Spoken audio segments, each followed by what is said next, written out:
আপনি বা আপনার পরিবারের কেউ দীর্ঘদিন যদি রোগে ভুগছেন বা নানান রকম বাধা বিঘ্ন সমস্যার মধ্যে দিয়ে যাচ্ছেন, বিভিন্ন বিপদ আপদ যেন লেগেই রয়েছে, আজকের এই উপায়টি করুন।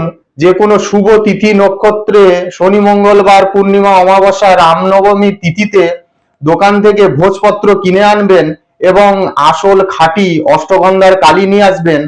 তারপর স্নান ধান সেরে নিয়ে শুভ তিথিতে আপনি ঠাকুরের আসনে বসে পূর্ব দিকে বা উত্তর দিকে মুখ করে ডালিমের ডাল দিয়ে ভোজপত্রের ওপরে আপনি এই যন্ত্র কবচটাকে এঁকে নেবেন, যেটি আজকে স্ক্রিনের ওপরে দিয়ে দিলাম, এবং অমুক স্থানে যে ব্যক্তি কবচ ধারণ করবে তার নামটা অবশ্যই আপনি লিখে দেবেন।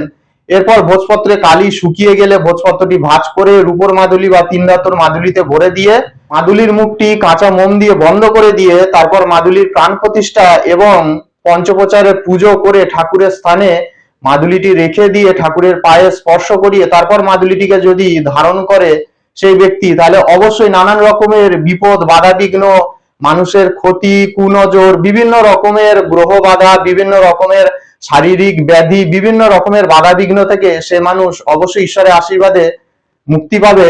এই ছিল আজকের ভিডিওটি পুরো দেখার জন্য সকলকে অনেক ধন্যবাদ। নমস্কার। হর হর মহাদেব। জয় মা দক্ষিণাকালী।